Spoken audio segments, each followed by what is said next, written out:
The markets were incredibly choppy last week, but are still up about 10% to finish out quarter one. The small curveball is that on the Friday holiday session when markets were closed, Jerome Powell came out with a little bit more of a hawkish tone compared to his dovish FOMC speech. So let's build a game plan based on logic to be prepared for however the market reacts come the Monday open. As always, check out the links listed down below in the description, hit the thumbs up button and subscribe for 100K by May, and stay tuned until the end of today's show. I've got 5 additional trade ideas to share with you that you won't want to miss. With that said, let's jump right into the charts.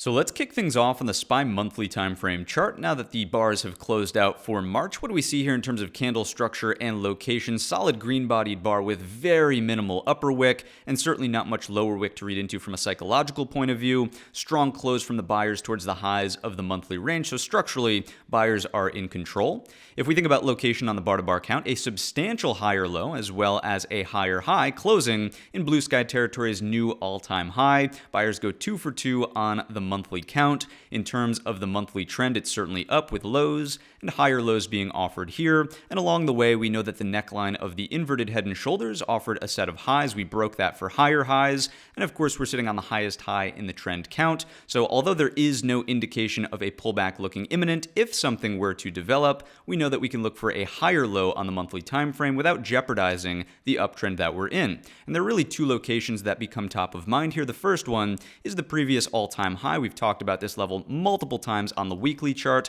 at 480, and the next one is the top of the cup and handle, loosely around 460. Both could offer a higher low that either looks like this for continuation or looks like this for continuation as well. If we bring out the Fibonacci from the bottom of the 2022 drawdown to the all-time high, the 38.2 is confluence with the top of the cup here, loosely around 460. A bit more accurate might be 457 flat, so you could use that for your line in the sand on the monthly high or low. And as we know, if we come in from the October pullback to the all-time high, this 38.2 is confluence with the previous all-time high at 480. So both of those levels are top of mind if a pullback develops, but based on structure and location, we just sort of deduced that doesn't look like something is imminent. So what do we have to the upside on the monthly time frame chart? Let's not forget about this pattern here. If this is a massive bull flag coming from the sickness plunge low to the previous all-time high, the measured move of that is quite a distance in the upward direction, but it gives us something to be aiming at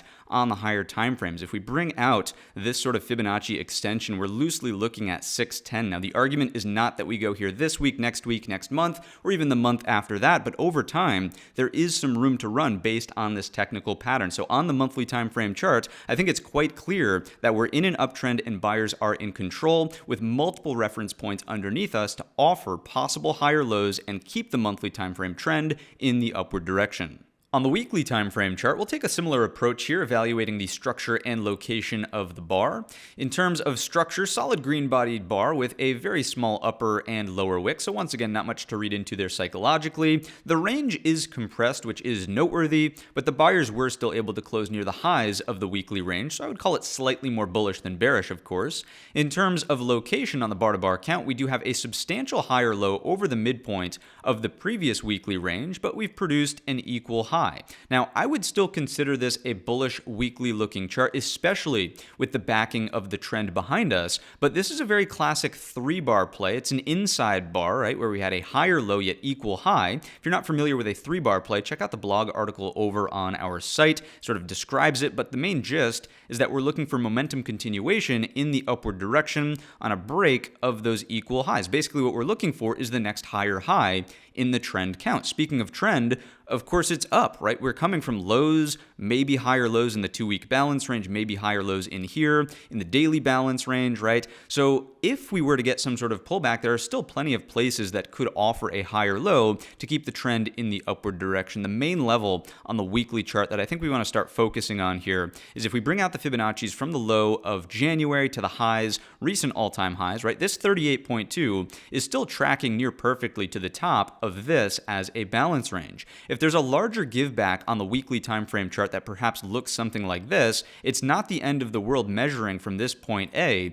up to this point B. In terms of that move, this is healthy bull flag consolidation, right? And also, we know that the NVIDIA earnings gap sort of begins at 503. So this Fibonacci in the top of the 2-week balance range also has confluence from that point of view. If there is going to be a larger reversal in the downward direction, perhaps the monthly higher low is going to be in play closer to that 480 zone, we'll flip into a weekly downtrend and there will be tradable opportunities to get there. But remember, your time frame of execution must match your time frame of analysis. So with that said, what else do we have that would suggest the buyers are in control of the weekly time frame chart? Of course, it's this anchored view app coming from the very mild pullback to kick off the year. We're well above it, and slowly over time, this might offer confluence around that 502, 503 zone, which we just saw was also confluence from the Fibonacci's at the top of the 2-week balance range over here. So really paying close attention to that level on the weekly time frame chart. And then there's another level here, which is only really sort of revealed through the volume profile. If we auto zoom this high volume node, it looks kind of arbitrary on the weekly chart because it is. It goes directly through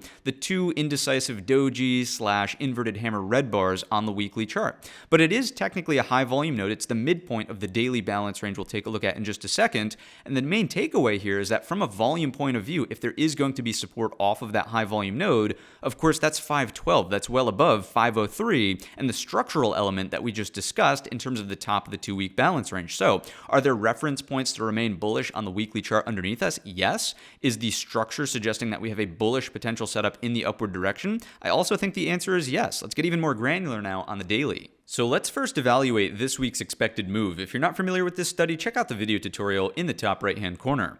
If we're contained by the upper bound, the number's at 529.37, implying a higher high and a new all-time high.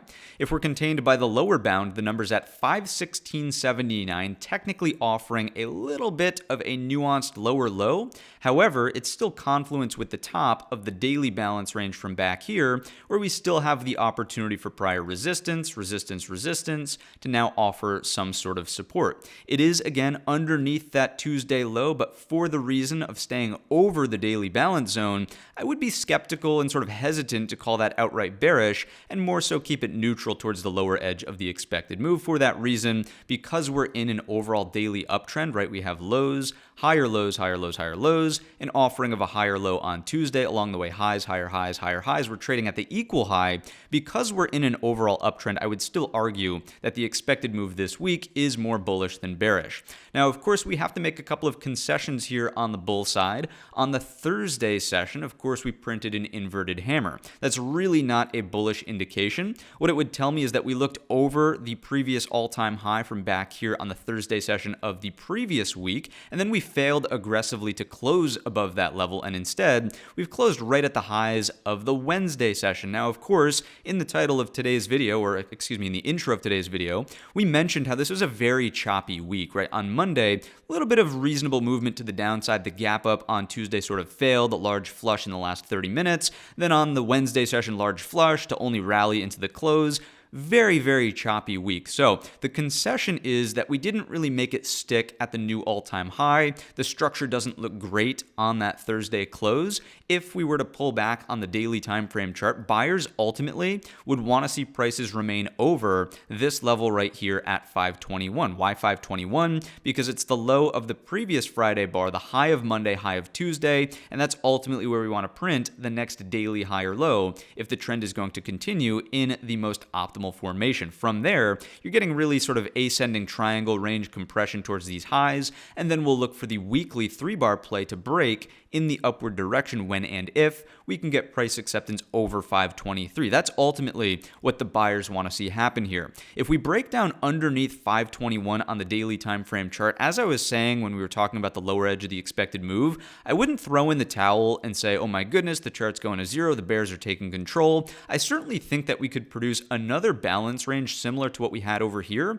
over the top of the balance, right? So if we just get a break of 521, and we'll talk about this on the hourly, maybe there are some downside trades that we can pull off as quick scalps, but I wouldn't overstay my welcome on the short side if we're over that key line in the sand here on the daily at 517.25. Now, I can already hear it in the comments section, but Matt, what about the possibility of a double top? Absolutely. Of course, we'll acknowledge that this certainly could turn into a double top here, but what do we know we need? We need a lower low. We need a breakdown under the top of the previous daily balance back over here, a lower high underneath 517.25, and absolutely, that will kick off a daily downtrend. But until that actually happens, until we have a breakdown underneath 517.25, I think the outcomes for this week on the daily time frame chart are mild pullback here or continuation in the upward direction, or we just develop another daily balance range, something that looks like this, but instead just stacked right here. So staying maybe in between loosely 524 and 517.25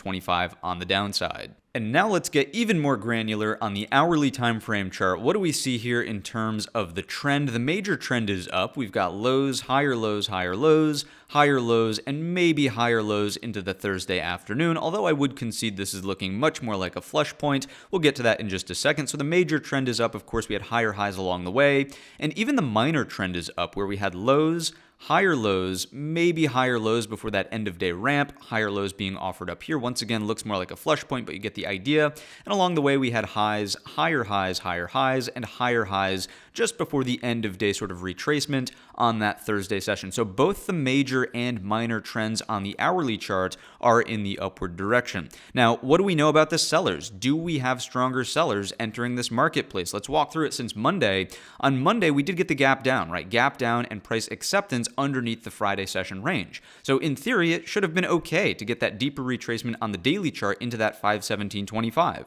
So on Tuesday, there are really two outcomes, right? Either get continuation or set a continued lower high underneath 521. Obviously, that was not the case. Tuesday opens on a gap up. It's only the end of day flush, if you will, that causes the move for a lower low. So great. Okay, on Wednesday, let's try again for the lower high underneath 521. We open on a gap up. Is there a lower high set underneath for something that looks like this? The answer is no. We get the end of day ramp, right? On the Thursday session, we continue to move in the upward direction, printing a new all-time high. Although it does look weak, I certainly will concede that. I want to be very transparent here, right? The all-time high that was set on Thursday looks horrible, but it was printed, and we do not have evidence of stronger sellers. We've retraced to a flush point, but this has the opportunity to technically act as a higher low. Or if we drift into a minor hourly downtrend for something that looks like this, we just described how on the daily time frame chart, this at 521 could be a key inflection point for a higher low, keeping the consolidation bullish, and then over time we'll look for the reversal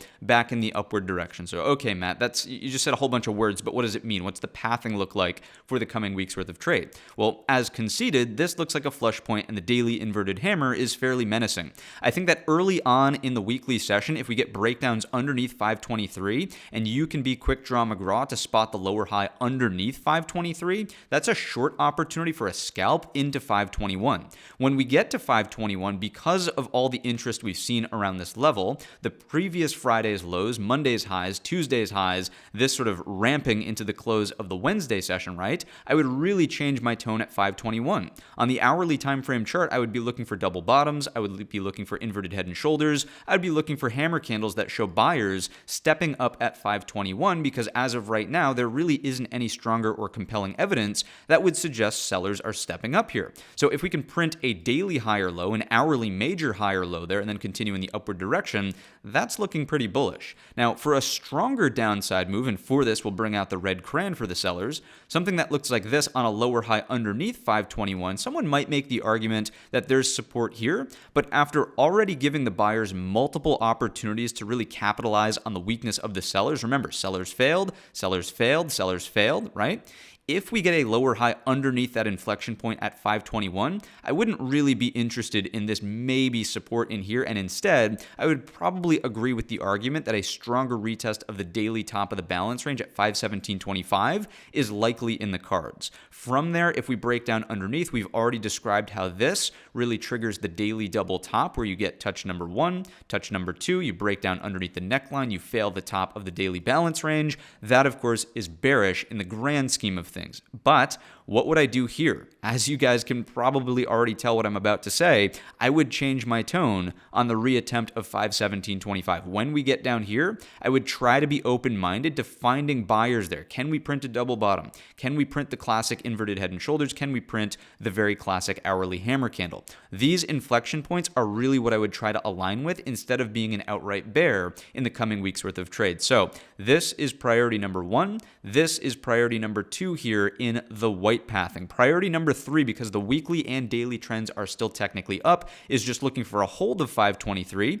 and moving in the upward direction. And priority number 4, I hate to say it for the bears, but priority number 4 is way down here trying to look for the lower high underneath 517.25. I really don't see it as being the primary thing we should be thinking about based on all of the bullish evidence that we've seen so far and that we'll continue to see as we walk through today's episode. Let's bring out the Fibonacci's from a couple of different locations. The last daily high or low here to the all-time high, not really getting much there. That one doesn't strike me as being all that informative. Let's come in from the low of the FOMC move to the top of the previous high that was set here, right? And the idea is that 521 is also getting confluence with your 38.2. So if this does flush, trying to build confidence in this level, that Fibonacci is certainly a reason to have some sort of confidence. Let's come in from the bottom of the daily balance range as well, closer to 509, just to the all-time high to see what we've got here. The 38.2 is not closely aligned with the top of the balance there, but 518.37, 517.25. Basically, the idea would be if we start to pull back from this area, I'd be highly interested in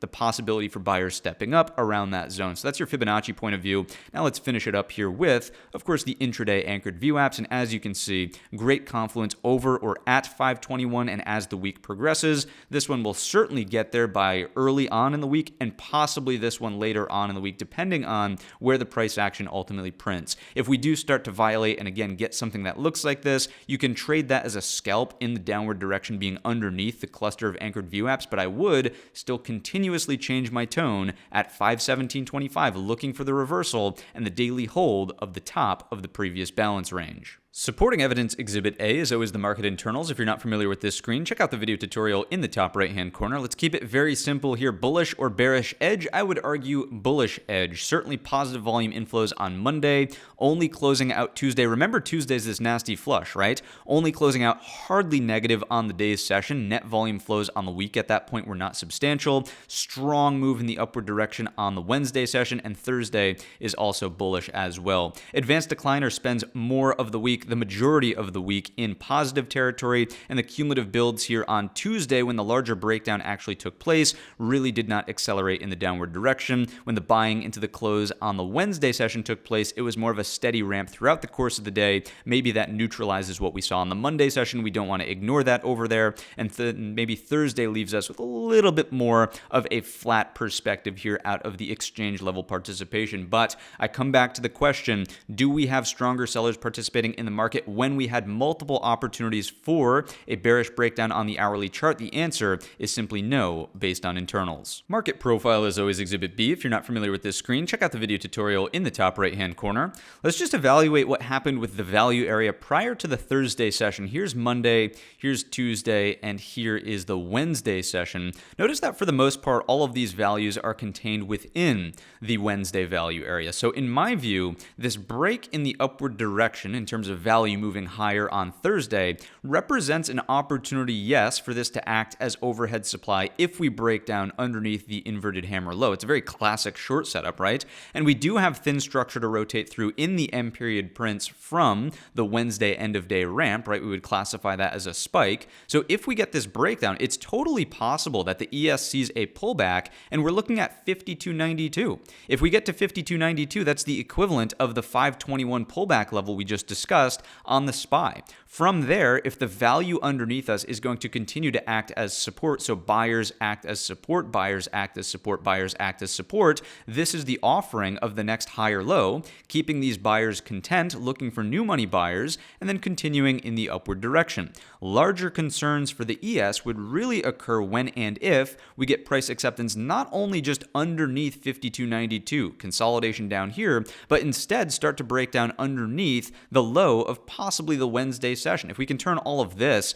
into overhead supply, obviously that's a much more meaningful pullback and breakdown than just pulling back from a new all-time high and only 1 day's worth of value area on the Thursday session. Changing gears to the QQQs on a monthly time frame chart, what's happening here with the NASDAQ 100 in terms of candle structure and location? Same metrics that we gauged the S&P based on, and what we'll notice over here is a visible difference. We've got much more of an indecisive doji printing on the monthly time frame chart, more of a meaningful upper wick, more of a meaningful lower wick. They're loosely the same size as the candle body, which leaves a little bit to be desired. Now, I wouldn't call this an outright weakening of the chart, but the momentum is certainly slowing down in the upward direction.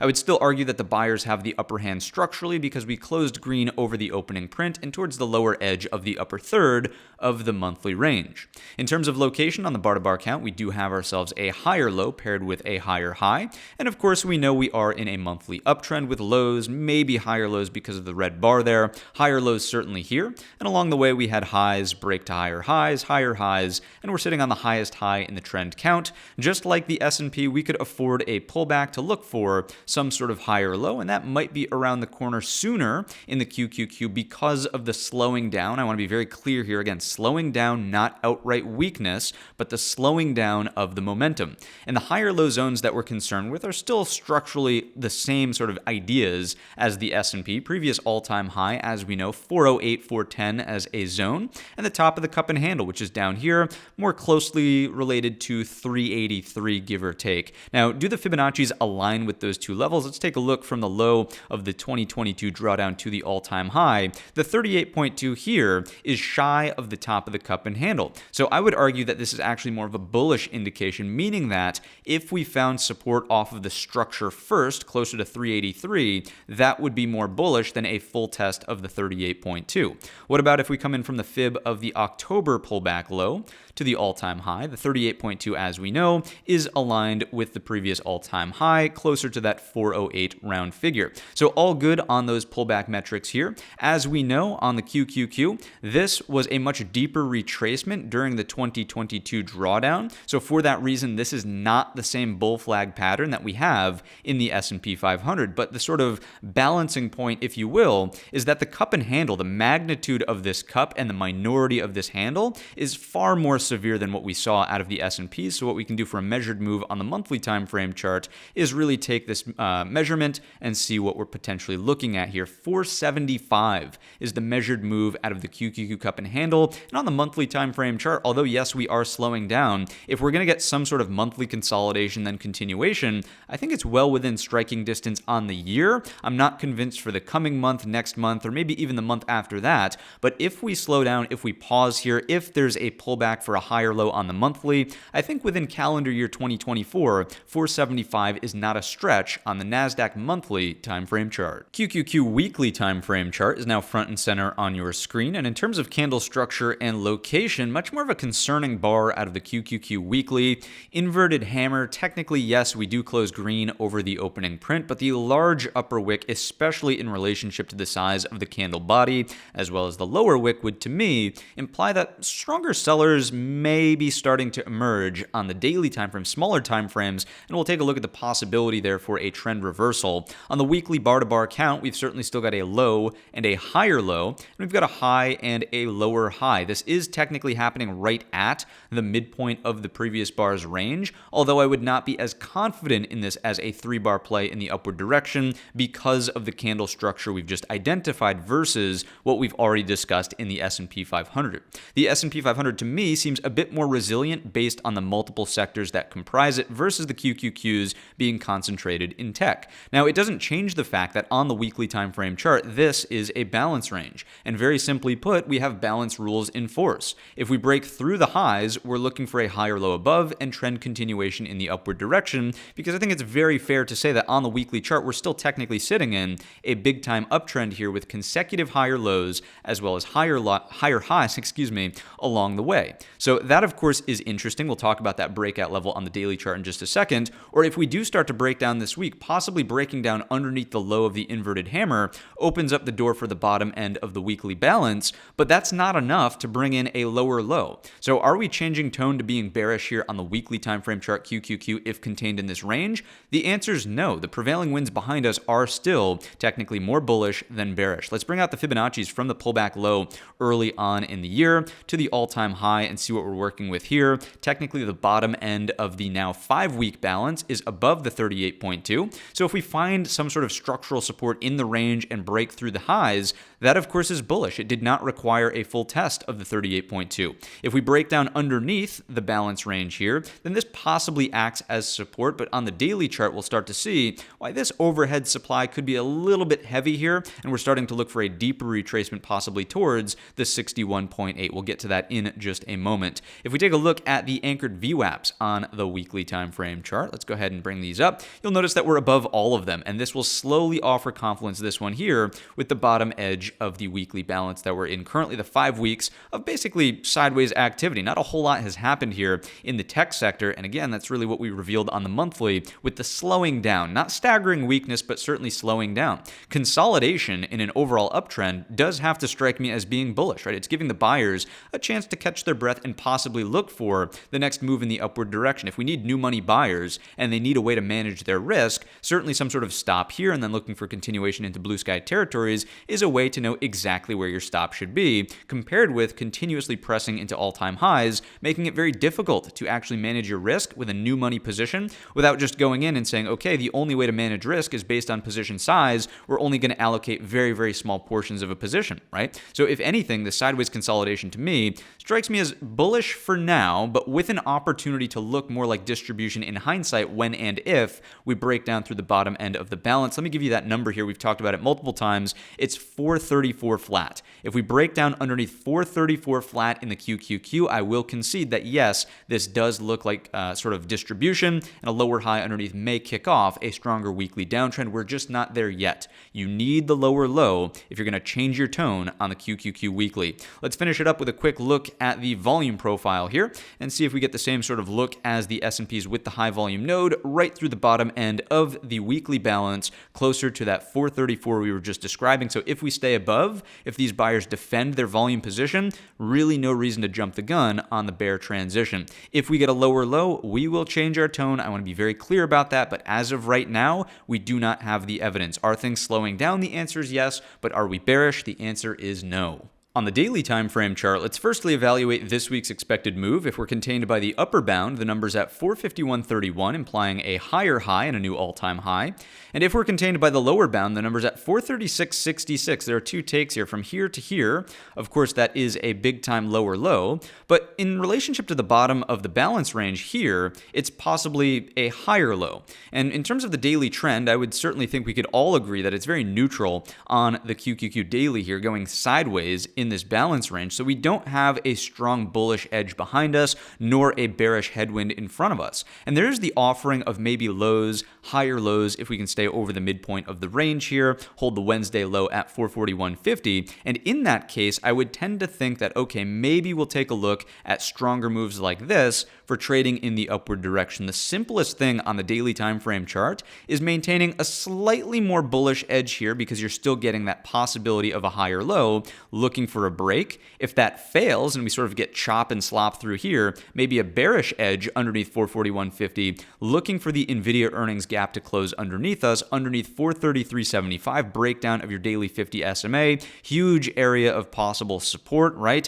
You've tested it so many times now, you could probably imagine that there's going to be some sort of stop run underneath 433.75. If that happens, the idea would just be, okay, where's the lower high underneath that level, and how can we trade for the gap close at 425.75? So I think on the daily time frame chart, again, we'll talk about nuance here on the hourly when we get into these intermediate levels, but the big daily levels to be paying attention to: weekly balance range lows 433.75, daily 50 SMA, midpoint of the range 441.50, and top end of the range, which I would really argue is more so at 447.15, prior resistance, resistance, resistance, resistance, and a little bit of a look above and fail here on the Thursday session of 2 weeks ago. So if you want to extrapolate the look above and fail pattern, if you're saying, you know what, Matt, I'm sort of going to bet against you on this one, I would tend to think that this is a lower high and we're trading for these outcomes, then fine. I would say that the next tradable way to get involved in the downward direction is the lower high underneath the midpoint of the range to trade for the bottom end. So really on the daily chart, keep it simple. You have three big zones: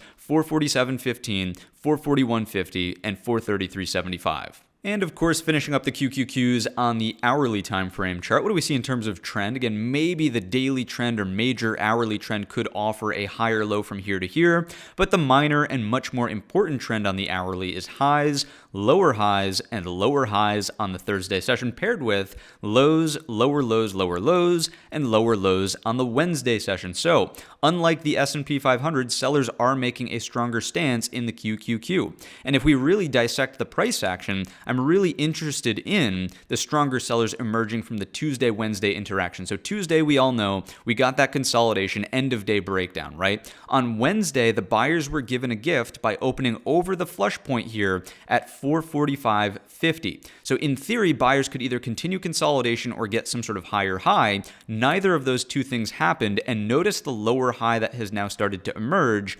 underneath the Tuesday flush point low at 445.50. So are we getting some stronger indications of sellers on the NASDAQ side of the market? I would start to think that the answer is much more so than what we have at least on the S&P. Now, in the grand scheme of things, we're trading very close to the all-time highs. Do we want to be outright bearish? Oh my God, the market's going to zero?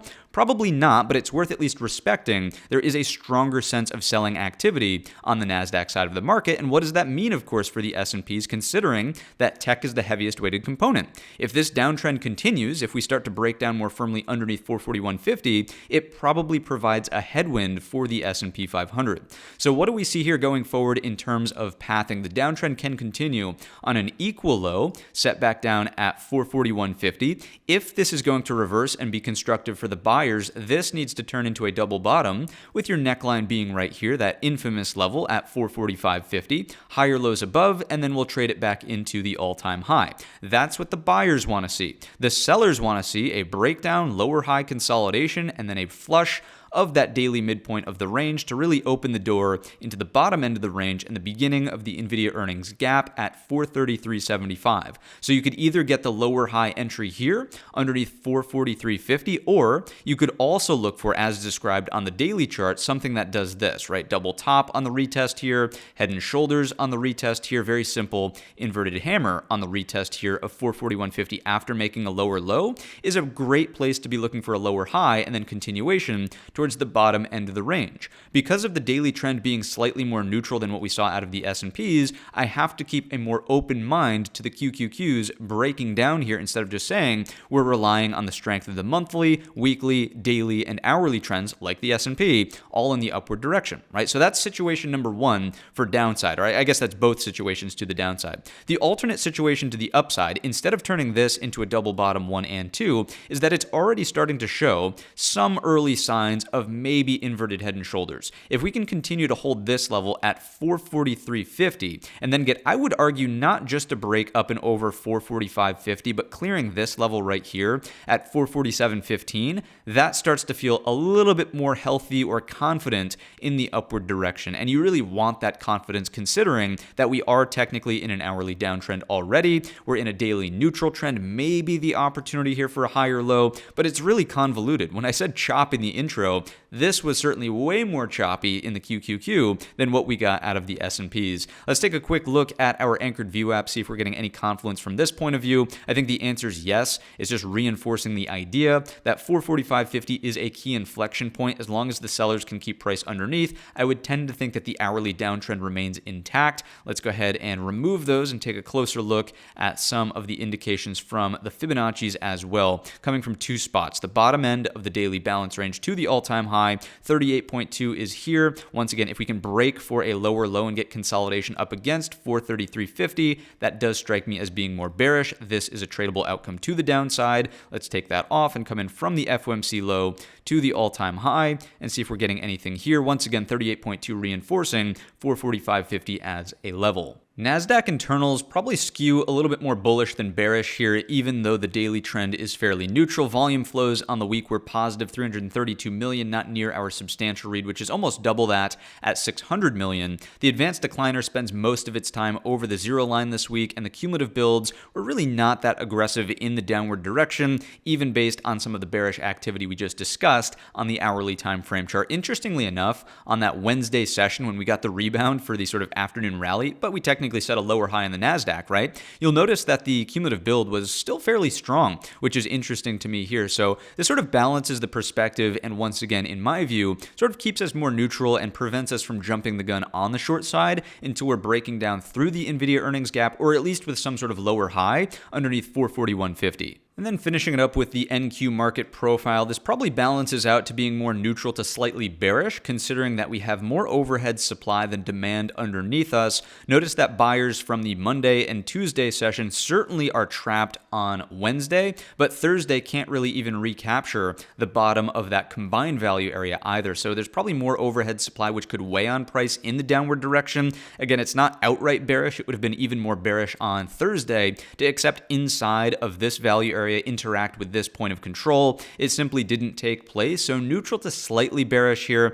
Again, probably tells us that we don't want to jump the gun with an aggressive, oh my goodness, short markets are going to zero, but maybe be more open-minded in the NASDAQ to a breakdown compared to what we've seen in the S&P 500. And lastly, for the big three indexes, we have IWM Russell 2000 and the small caps on a monthly time frame chart. Let's take the same evaluation criteria, so candle structure and location as always. What do we see here for March? Certainly more of a hammer-esque style bar. Out of the small caps, printing a green hammer would imply that we of course had some selling pressure, but instead the buyers really stepped up off of the lows of the bar, able to move back up towards the opening print and of course through the opening print for range expansion and a strong close near the highs of the monthly range. That certainly strikes me as being way more bullish than bearish. If we take a look at location, you'll certainly notice on the bar-to-bar count a higher low as well as a higher high. It's also noteworthy that the lower wick would have prevented, if it stuck, right, it would have prevented the break up and over the container bar high from two inside bars. So just like you can have a 3-bar play, which has one inside bar, you can have a 4-bar play, which is two inside bars, and this is triggered in the upward direction. That, of course, is a bullish breakout. It's also some follow-through up and over the top of the now almost 2-year balance range, right? A majority of 22 and all of 23 was spent inside of this balance. We've broken out of that, and if I just do something like this, you'll see very nuanced. The lower wick of last month's bar uses previous resistance, resistance, resistance, resistance as newfound support. That flip, of course, is a hallmark indication of progress being made in the upward direction. Is it rainbows and butterflies, though? There is something that starts to reveal itself as somewhat concerning here on the monthly time frame chart, which is that the bottom end of this previous overhead supply right here, also previous resistance right here, is exactly where we've closed out the monthly bar. And if the IWM starts to stagnate here, and that's paired with weakness or some slowing down in the tech sector, yes, it's a constructive break out of small caps, but if we can't clear this 210 towards 211-ish zone and the NASDAQ starts to weaken up a little bit, that does strike me as a major headwind for the S&P 500. Constructive bulls would really prefer to see a break and clearance of that level to start retargeting the 230, which is the top of the balance range from over here, not cherry picking the previous all-time high. If we can get that break, if this level does not offer a lot in terms of resistance and we do travel towards the 230, that would be a massive tailwind for the S&P 500, really, indicating to me the broadening nature of the broad market rally, even if the NASDAQ starts to weaken up just a little bit, right? You're getting more participation in some of those smaller companies, and we also know that small caps as a whole are much more sensitive to sort of economic news and policy from the Fed. So I'm very interested in seeing how the IWM opens up and reacts this upcoming week based on Jerome Powell's commentary from Friday. So that level breaking is very important here. Let's take a couple of Fibonacci measurements to see if we're getting confluence. Here we go from the sickness plunge to the all-time high. We're over the 38.2. We used it as higher lows in here. That looks good to go in my view. Let's come in from the all-time high to the bottom of the multi-year balance range, and you'll notice the 61.8 is loosely offering confluence near that 210, 211-ish zone. So it's something to be mindful of. If we can clear the 61.8 with acceptance above, we all know that that dramatically increases the odds that we get the full rotation towards the 100% retracement, which of course is the all-time high out of small caps. Larger concerns would emerge on the monthly time frame chart if we break back down underneath 200 with acceptance. If something like this starts to emerge, oh my goodness, we are running for the hills. That spells trouble in your S&P 500. Weekly time frame chart, what do we see here in terms of candle structure and location? I would argue that this bar is also bullish here, even though it's got a little bit more of an upper wick, certainly in relationship to the lower wick. We've still closed certainly in the upper third of the weekly range. On the bar-to-bar count, we've got ourselves a higher low as well as a higher high, closing outside of the previous week's range and also right at or slightly above the previous wick high as well. If we're thinking about the weekly trend, it's certainly up. We've got lows, higher lows. These are more incremental in here, higher lows and higher lows. And just remember that this pullback is incredibly constructive. If this is a double bottom, pie in the sky double bottom, but double bottom nonetheless, then this higher low is directly off of the neckline, which as we know is 200. And that was the top of the monthly balance range that we were also just looking at. So if we're thinking about the opportunity of a monthly reversal, you would need to violate this last weekly higher low and really produce some sort of lower high underneath if it's going to be a huge look above and fail, and small caps are going to rotate towards the bottom end of the range closer to 165. Based on structure and location, the fact that the trend is up, the fact that we're holding key structure here at 200, it would seem less likely that this is a probable situation for the coming week's worth of trade. As we move in the upward direction, let's go ahead and take a look at a couple of anchored view apps and just continue to assess if they are in play. Notice that these are all underneath us, acting as a thick band of support. That, of course, is bullish. We can come out with the volume profile as well. The volume profile is really where the upper targets come from. So the top of the weekly / monthly / yearly balance range at 200 is the volume shelf. As long as we're above that, we are rotating through a thin volume void. Let me remind you of that being right here. The place where the volume really starts to expand again is the bottom end of the range that we were just referencing on the monthly time frame. So again, to give you that number, prior support, all those instances in there, support even over here after the all-time high, right? Then offers a lower high underneath. That number on the weekly chart, to be a little bit more refined here, is closer to 215. So can we continue to see upward lift? The answer is yes, but maybe be a little bit cautious here of 215, bottom end of the range. I think we're sort of splitting hairs ultimately. I think 213, 215, like this general zone here is really what we want to be paying attention to. This is the next major battleground out of small caps. If we can clear it, massively constructive for the broad market. If we struggle, we're still okay as long as we're over 200. As always on the daily time frame chart, let's firstly evaluate this week's expected move. If we're contained by the upper bound, the number's at 214.48, implying a higher high. I cannot say new all-time high. And if we're contained by the lower bound, the number's at 206.12. Technically speaking, it is a higher low from here to here, a much more obvious higher low from here to here. So expected move is more bullish than bearish. If we think about the daily trend, it's certainly up with lows, higher lows, higher lows, higher lows, higher lows along the way, highs, higher highs, higher highs. And of course, we printed a higher high on Thursday. The concession is that we do have ourselves an inverted hammer here, showing a rejection of 211.50, which if you've been following along from the monthly and weekly time frame charts, we know that this is the danger zone for overhead supply to start selling into Russell 2000 and the small caps. So would it be unreasonable for some struggle in this box? I think the answer is no. If we get some choppy price activity up here, wouldn't really strike me as being all that surprising. The best thing that the buyers could do is offer a sustained higher low over this previous high and the opening print of the head of the daily head and shoulders, something that looked like this. There's your neckline, right? So a higher low here over 208.75 is the most constructive. Turn this into some sort of consolidation, then an attempt to break through that concerning weekly and monthly zone, 211 up towards loosely 215, let's call it.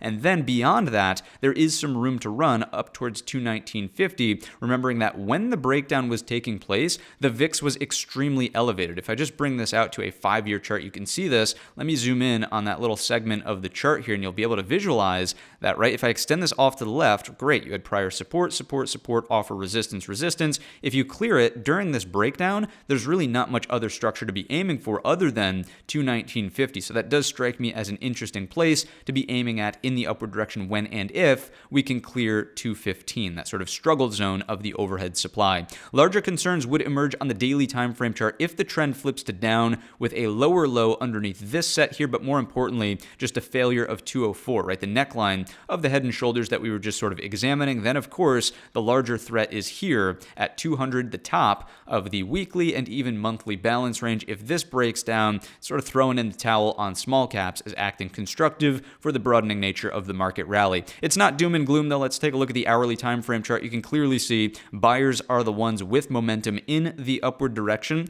This, as a pullback, is interesting. It formed a little bit of a double bottom. That neckline is the right shoulder of the head and shoulders from back over here. That would be my hourly line in the sand. And again, it is the lower edge of the weekly expected move at 206.50. The daily inverted hammer might suggest that a pullback would be warranted to retest this set of highs and opening print from back here. That's 208.75. This consolidation is the most bullish, looking for follow through to the upside. If we break it, this is a scalp, but really considering what's the opportunity for support for buyers to step up at 206.50 on any sort of retests in here. Breaking down and getting in here is neutral, and as we described on the daily chart under 204, danger zone down below. Let's take a look through a couple of Fibonacci points of view coming from the low of this move up to the most recent high, 38.2, maybe loosely coinciding with the 206.50. I wouldn't really look into it too firmly. Maybe the 61.8 is a better observation, being at 204 acting as a firm daily line in the sand, not really hourly line in the sand. Hourly wants to find higher lows here. Otherwise, we have stronger issues to be worrying about, right? Let's come in from the bottom of the rally, the most recent rally up towards the highs, and this one, 61.8, again, strikes here as being confluence with the previous level that we care about at 208.75, reinforcing those as structurally relevant elements. Let's take a look at the intraday anchored VWAPs. Slowly over time, this may offer confluence up here. We're not there yet, but something to be mindful of, watching to see how that acts. And again, on the hourly chart, things really start to deteriorate for the daily test of 204 under that 206.50. So I think that we're good here on the hourly IWM. I think that we want to try to remain as bullish as possible, considering that the sellers really didn't have much of an upper hand during the week on small caps here. Notice there's your Monday session. It's not consolidating underneath Friday. Tuesday gives you that lower low, but what happens on Wednesday? Screaming breakout to the upside, making a new higher high. And we got some follow through on Thursday as well, even though we didn't close all that strong near the highs. Let's take a look at the internals for the Russell side of the market. A little bit more lackluster. You really didn't get strong volume inflows on the week. Certainly got the follow through on the Wednesday session, and that does strike me as being one of the main reasons why the S&P sort of continued to stay stable and not break down aggressively. Strong advanced decliner on that day. Net advanced decliner on the week is over the zero mark. Strong inflows out of the cumulative build on the tick down below. Mild on Monday, almost non-existent on Tuesday, and a small blip to the upside on Thursday, probably aligning more so with bullish internals compared to bearish internals. Let's finish up the Russell with the market profile, and here you can start to see here's Monday's value area, Tuesday's value area, Wednesday's value area breaks away, and the point of control is above the preceding, not only the two value areas, but also right at the highs of that Tuesday range as well, signaling price acceptance as that rally was taking place. On the Thursday session, value certainly shifted lower in the individual profile after that sort of drive and then fade, but what would this mean, right? It's certainly just like the ES, where if we break down underneath the inverted hammer low, that's fine. You can still find an opportunity for support at the previous session's value area high, which is 21.25 in the RTY futures. Let's take a look behind the curtain now at the weekly performance of our S&P sectors. Leading the pack here is the XLU Utilities up 2.51%, followed by real estate 2.22%, and then we see energy up 1.82%. And as we know, all of those sectors are lightweight sectors, and more importantly, the utility sector is D for defensive. So posture doesn't really strike me as being great up here near the all-time highs, but remember that upward pressure is still upward pressure, and it would be much more concerning if we saw more red at the bottom end of the barrel, but it's simply not the case, right? The SMH is the only red name in the watch list here. Semiconductors down 0.1%, and then the laggards are really communications only up 0.09%, XLK tech sector 17 basis points here, and then the XLI industrial 62 basis points. So it's not like we saw Armageddon sell-offs in the important heavyweight sectors. They were just lagging the move in the upward direction. Let's take a look at the structural charts and evaluate what's going on here. Are there larger causes for concern, or are we good to go? I mean, utilities, if we think about it, just got a day two follow through out of this break of balance on the Thursday session. Is it reasonable that it could attempt this high without really posing a threat to the performance of the S&P? I think the answer is absolutely. At some point, you want the laggards to play catch up, and this to me speaks to the broadening nature of the market rally. Now, we don't want the XLU to continuously outperform and be the main driver of the S&P into new all-time highs, but for now, again, upward pressure is looking like upward pressure. Real estate, as we know, extremely rate sensitive, back over the neckline of this as a double bottom. The more time we spend over 39, the more likely I would think that it is we approach 40.60. That, of course, is upward pressure. That's bullish. XLE, energy. Let's go out to a monthly time frame chart on this one. This is the very classic bull pennant, right? On a monthly time frame chart, strong close there near the highs, looking like we might have momentum to break out over the monthly level at 94.25. Then all-time highs are at $100.25. That is bullish for the S&P 500, but think about what that implies for inflation over the summer. Something to be thinking about is the implication here out of crude. Let's take a look at CL. This has a little bit more room to run towards the neckline if this is going to reverse as a more meaningful double bottom. So I'd watch out for that. Let's take it down to a daily time frame chart. There are a couple of requests for crude recently. I mean, there is a strong daily uptrend here. Let's not lie to ourselves. We're certainly turning previous rejections here into newfound support. If we can break the top of this balance range, I'd be looking for continuation in the upward direction towards some of these previous highs around 85. If we go to $85 a barrel out of crude, obviously I would have to imagine that the XLE is also moving in the upward direction. And for the folks maybe more familiar with gasoline prices, let's go RB for RBOB. I mean, look at this huge move. So first of all, inflation, anybody, happening over here, especially into the summer traveling months. But if we can clear this, I mean, you're talking about moving up towards 295.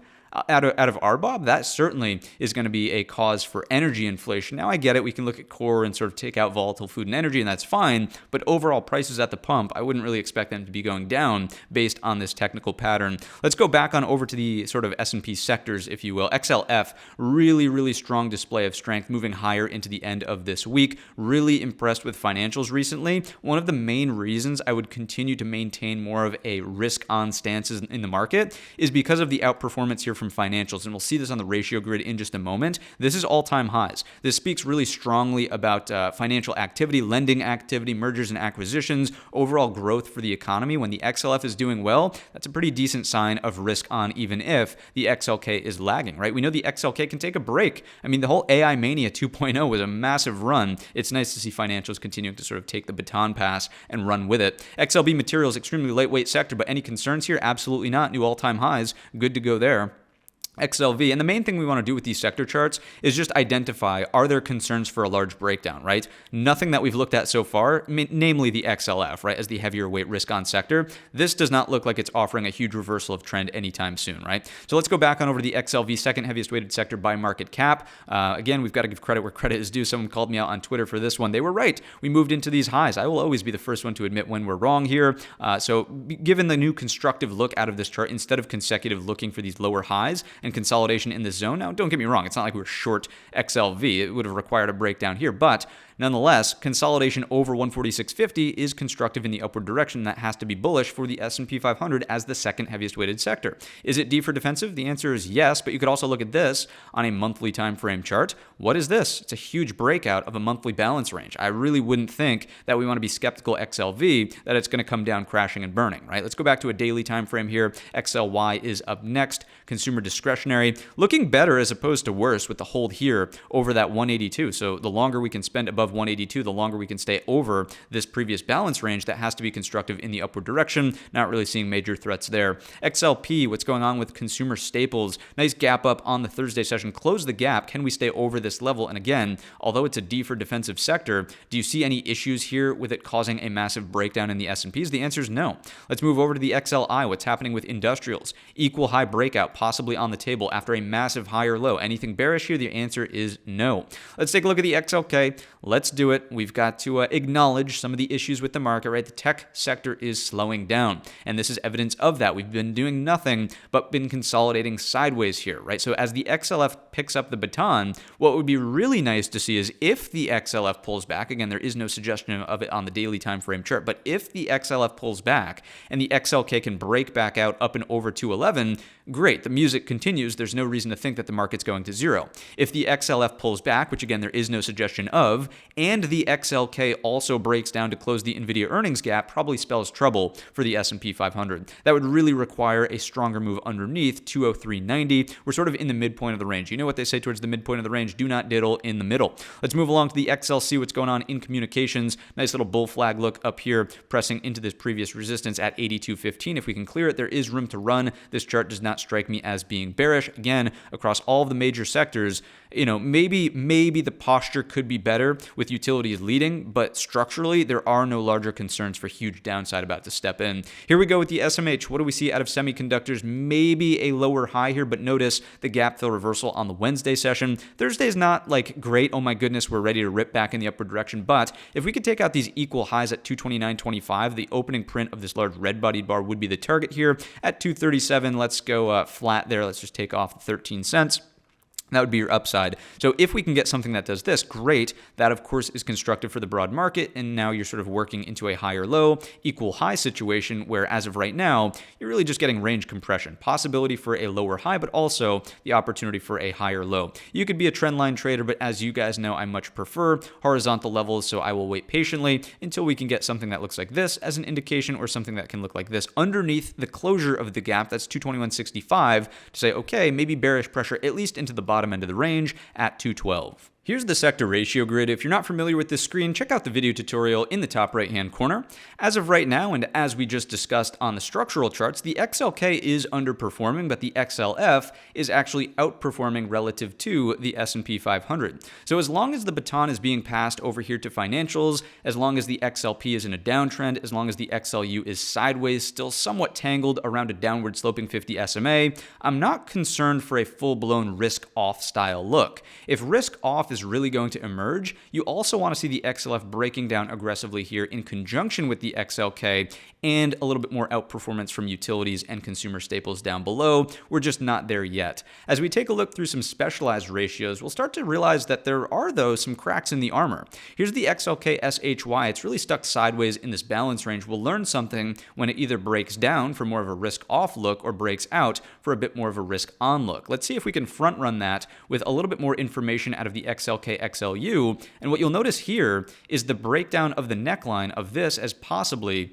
a head and shoulders, or just simply put a flush point as a descending triangle. That's the first data point that we've really seen here that's like, okay, maybe think twice about, fine and dandy longs up near the all-time high, right? Let's move along to the SMH and the XLV, and then we'll go back to our apples to apples here, and just pointing out that, again, in the same vein of breaking down through necklines, this would have to crack that before it starts to emerge as more of a concern, and as of right now, it's still constructive consolidation, but keeping an open mind and being attentive to the possible breakdown for changing our tone. What about apples to apples, saving this one for last on our specialized ratios because it's a little bit more neutral, right? It's still stuck sideways in this range, and technically speaking from here to here, it does strike me as being constructive steps in the upward direction, slightly more risk on as of right now. Let's move along into our dollar, of course, and see what's going on here. The opportunity for a breakout is there. There is, again, with Jerome Powell's hawkish commentary on the Friday session when the market was closed, there's an interesting opportunity for this to gap up towards the top of the range on Monday, putting slight downward pressure on the S&Ps. I don't think that's unreasonable, and we've already identified that a pullback is okay in the S&Ps, but we're looking to see if we can maintain a higher low. Is gold telling us anything interesting here? It continues to rip in the upward direction even after the contract roll. It's a little bit of a warning shot across the bow. In theory, it would put downward pressure on the dollar, but the massive outperformance, sure, we can attribute it to the massive cup and handle that's been breaking out on the really high time frames for gold. We can go up to like a 20-year chart. Right here is the cup and handle, boom, breaking out to the upside. So there is room to run in the upward direction. But again, think about what this means as a defensive play for equities. Why are people rushing into gold, which historically has underperformed equities when we still appear to have a mostly risk-on style look in the S&P? So something to be considering here. Again, it's not a data point that says go out and short U.S. equities, but something to have in the back of your mind as we get more commentary and color from Jerome Powell, possibly early next week, or other Fed speakers. What about interest rates? Again, wouldn't be surprised to see these tick slightly higher. A lot of Jerome Powell's commentary on Friday was about the longer run rate being slightly higher than maybe people are expecting, and certainly higher than what we had pre-sickness during that great easing, if you will, of financial conditions from great financial crisis all the way up until like loosely 2020, right? So anyways, this for me, again, could be a bearish indication early on in the coming weeks worth of trade. If on Monday we see interest rates gap up based on some of Powell's commentary, let's move along to the inverted ZT. Speaking of Powell and Fed rates, this, again, wouldn't be surprised to see it move in the upward direction. That's all good there. Let's take a look at the tracker tool, although I'm sure this hasn't budged because futures were closed on Friday. So as expected, no changes over here because the futures were closed on the Friday session, but be very attentive to what happens there when they open back up on Sunday at 6 p.m. Eastern time to see if the odds change to more aligned with 50-50 odds, considering that in my view, Powell was much more hawkish on the Friday session. If you take a look at the main data points from his speech here, you can see that inflation was good, but they still want more data. A steady hand is needed, and even Fed member Waller came out and said, hey, we're not really in a rush to cut rates here because growth is above trend. The labor market remains incredibly robust, right? They're balancing more of their dual mandate. As we continue to look over here, the one I'm looking for is interest rates will probably settle higher. That to me is a purely hawkish statement, right? He wants to avoid disruptive quantitative tightening, but as we continue over here, I mean, recession is unlikely, he mentions. And of course, this ties back directly into growth, where again, there's no need to cut rates aggressively if growth is above trend. The labor market is sort of responding well to these higher rate environments here. And as we take a look at the calendar for next week, I think we're going to learn continued data about the labor market, right? JOLTS comes out on the Tuesday session. There's a ton of FOMC members speaking all week. ADP non-farm preview comes out on Wednesday at 8:15. Thursday, unemployment claims as always. And then Friday is the big bang here with the NFP hourly earnings and the unemployment rate. And as of right now, we're really not expecting anything that looks detrimental to the market. I mean, the unemployment rate remaining stable at 3.9 is still historically low, slightly elevated from the lows that we printed a couple of months ago, but nothing overly concerning. We're not aggressively accelerating. If we miss, larger concerns. Maybe the Fed will have to cut rates to sort of quell some of the market's fears there, but we're not there yet. We do not have the data in hand. We're watching Friday at 8:30 in the morning, coffee and donuts up in the penthouse suites. Let's take a look at the earnings calendar for the week. No honorable mentions here, so let's move along to our risk appetite. First up, TLT ratio to the S&P is certainly not suggesting a flight to safety trade, so risk appetite still remains stable for equities down below. If we take a look at bonds in relationship to themselves, they continue to just consolidate sideways in these ranges. The trends are not really progressing, and that does strike me as neutral. I'd be more concerned if we start printing new higher highs over the previous two highs on these little ranges in here. We're just not there yet. So again, a bit more neutral out of bonds in isolation. Let's take a look at credit spreads. Certainly not doing anything that is suggestive of a credit event, so we're good to go. This is bullish. Increased risk appetite down below as they move in downward trends. Let's move on over to the HYG in isolation, moving much more in lockstep with the S&P equities, printing a very nuanced higher high, but it is there, and certainly a higher low from here over to over here. Larger concerns, as we've described for a while now, really emerge underneath 76.60. We are not there yet. Let's take a look at Bitcoin. What's going on with the digital gold? This is moving in the upward direction, although I'll put a screenshot up right now. The futures on Bitcoin were closed, but when Jerome Powell made his more hawkish comments, Bitcoin actually made a move in the downward direction. And again, that's on your screen now as a screenshot.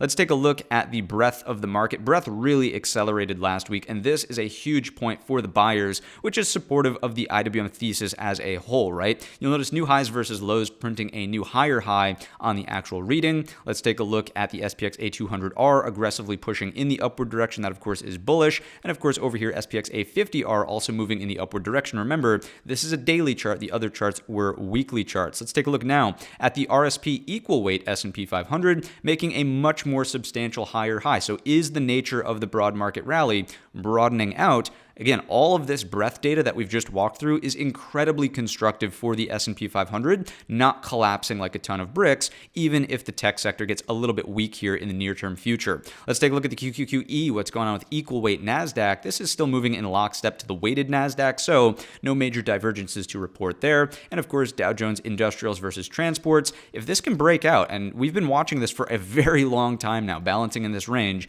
if this is a higher low and we get a breakout over 16,150, that has to strike me as a positive tailwind, not just for the Dow, but the overall spirit of the market, right? So watching transports closely this week over 16,150. Moving along now to our volatility metrics. VIX remains incredibly low and suppressed, so volatility is not a threat. However, it's worth being open-minded to the complacency effect. Here's the VVIX, really floored down at 75, and typically, as you can see, we don't spend a lot of time here before there's some sort of spike in the upward direction. Could it be the Powell commentary on Friday, which is absorbed on Monday? It's a possibility, but I still wouldn't be looking for Armageddon. Armageddon is like, okay, we're clearly getting acceptance out of the VVIX up and over 103, not even close as of right now. Here's the volatility futures. Contango, one-day VIX is fine as well.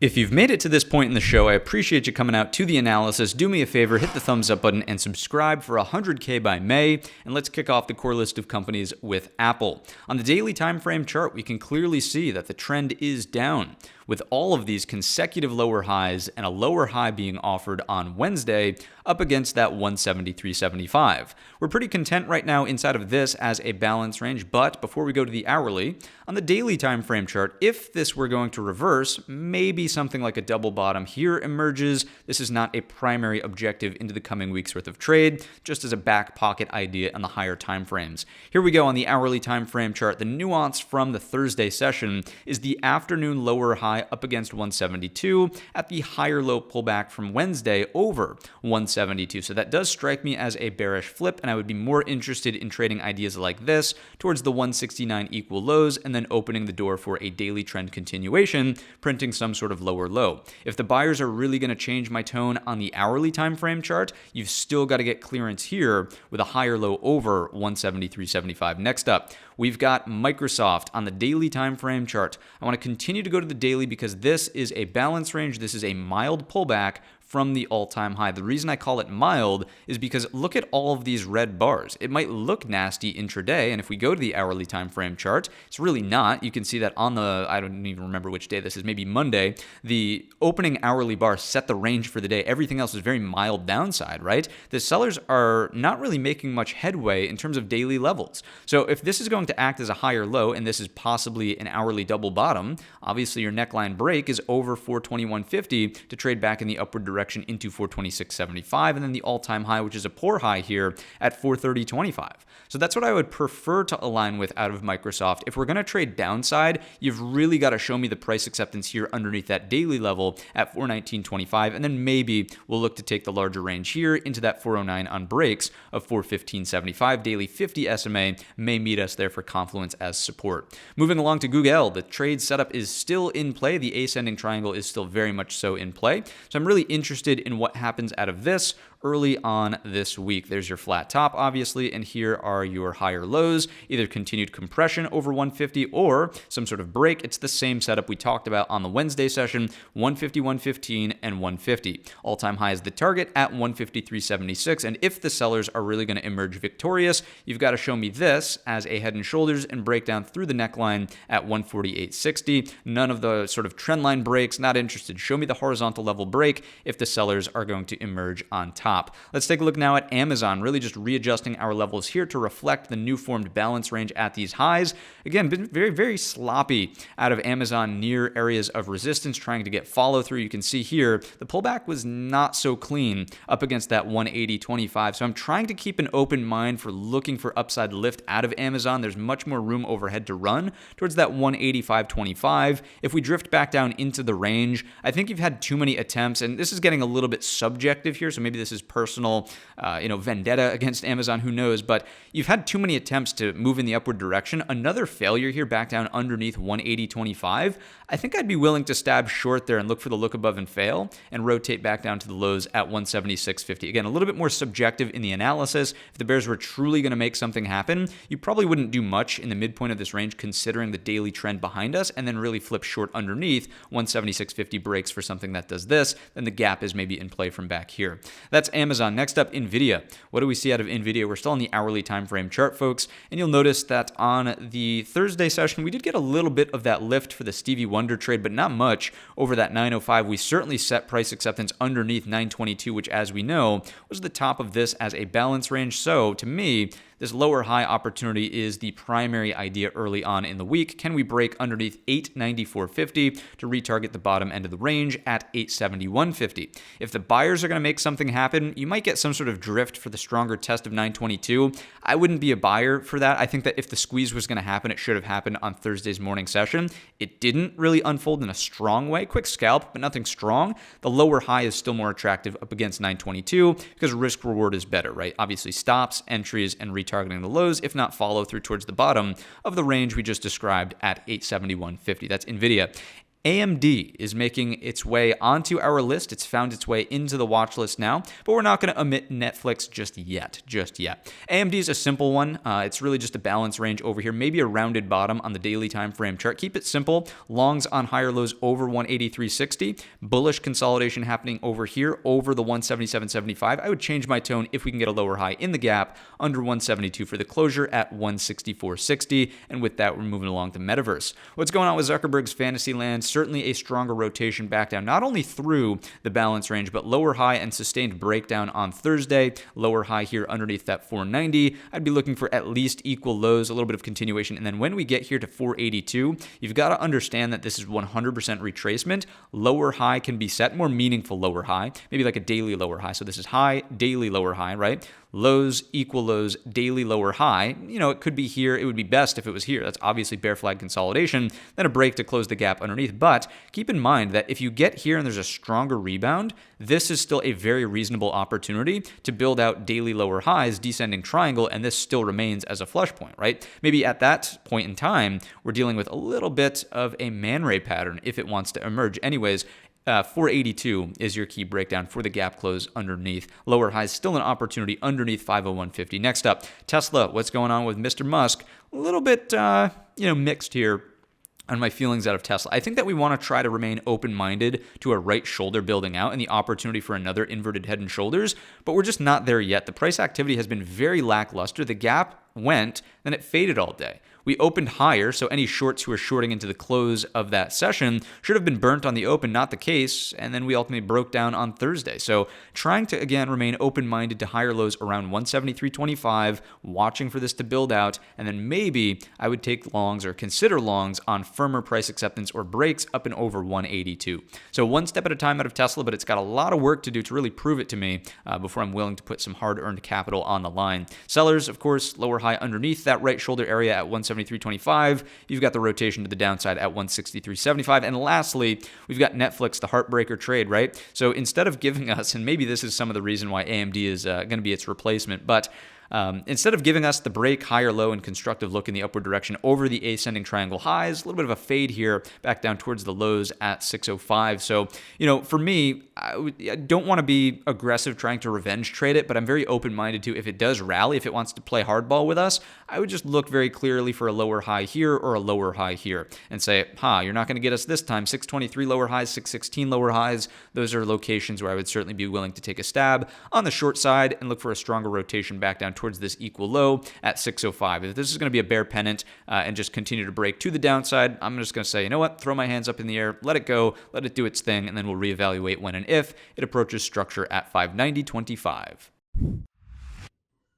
All right, we've got 5 additional trade ideas for you, and then you are on your way to continue enjoying your long holiday weekend. FL Foot Locker is up first on the chopping block. The price point is not great, the options chain is not great, but the setup is great. This is a bullish 3-bar play directly underneath a daily 50 SMA with thin structure to retrace to our left and a gap to close overhead. If we can break out over the 2875, looking for that retracement into 3040, the opening print of the earnings gap down, then the gap has the opportunity to close into 3325. Again, probably not an options player here, but in terms of grabbing a couple shares as a swing trade, not necessarily a bad idea here, considering the setup. It's in play as long as we're over the low of the Thursday session. Next up, let's move into some more normal traders, which would of course be Oracle and the AI trade, if you will. But what do we see here? Certainly the opportunity of a head and shoulders emerging with, look at the bearish 3-bar play. So instead of being a bullish 3-bar play, bearish 3-bar play here on the Thursday session. Inside bar, inverted hammer in the lower 50% of the Wednesday range, threatening the flush point into the earnings gap. I mean, options here are great. Equity is great. Underneath 124.65, looking for that gap to close or at least start closing back down towards 114.75. Not interested in the trade. If we start getting price acceptance, let's go to the hourly chart and you can clearly see if we start getting acceptance over 126.30, less interested in the short side. That's Oracle. Next up, we've got UNH, another heavy hitter here in terms of the price point, and the options chain is decent. We know that the healthcare sector is looking good with an opportunity to continue breaking out towards all-time highs. If if UNH is going to participate, this is possibly a cup and handle, or you could just call it a bull flag here. The idea is to break over 495.75, or if you want a little bit more confirmation, over 498.75 for the follow through to close the gap overhead into 511.90. The only issue I see out of this chart is that we're still technically in a daily downtrend, and this could be nothing more than a counter trend move in the context of a pre-existing downtrend. Keep in mind that earnings are midway through the April month. Let's move along to Roblox. RBLX is next up on the lineup here. And what's the idea? It's a gap fill reversal and a look above and fail combined as one. When I think of Roblox, I think of a lower tier tech company, right? And if we already know that the tech sector is slowing down, this is a primary target for me to say, okay, we know tech is weak. This is a lower tier tech company. It seems more likely that investors would be less interested in Roblox. So pairing that together, inverted hammer on the Thursday session, closing right back underneath the top of this as a balance range. Here it is on the hourly time frame chart. You can see if this was going to act as a firm double bottom, you would have wanted acceptance over that neckline. We've closed back down underneath. So idea is lower highs under 38.25, rotate down towards the bottom of the range at 36.15 as a bearish trade here in Roblox. Not interested if we get a reversal early on in the week and we start doing this. Obviously, there's no short, so you've got to be underneath 38.25 with a bearish setup to actually participate in this one to the downside here. Lastly, but certainly not least, is PLTR, a fan favorite across, I guess just it's a darling of the internet memes of companies, and I don't know, there's a lot of enthusiasm around PLTR, and you're probably less enthused to hear that this is looking more like a very classic, actually, as a matter of fact, it's a textbook head and shoulders formation, right, with thin structure underneath to retrace. So underneath the neckline at 22.85, breaking down through the 50 SMA, thin structure retracements, lower highs, 1978, the beginning of the earnings gap is the first target. The gap closes at 17.85. I wouldn't be swinging for the fences here saying, okay, we must close the gap, but over time, just looking for shorts underneath this neckline. Once again, your level there is at 22.85. If we never break down, if we just continue to consolidate, fine. Treat it for what it is. It looks like maybe some sort of accumulation. If we break down, pretty clear that it's going to become distribution on any lower highs underneath. Again, 22.85. That's all I've got for you on this weekend's update for the weekly watch list. If you enjoyed the video or learned anything new, let me know down below in the comment section or by giving the video a very simple thumbs up. Remember, 100K by May in terms of subscribers, and we will be live all of next week, 8:15 Eastern Time, every single morning here on the channel for the pre-market prep with coffee and donuts for the labor market report on Friday at 8:30. So with that said, have a green trading week, and we will see you in the next one.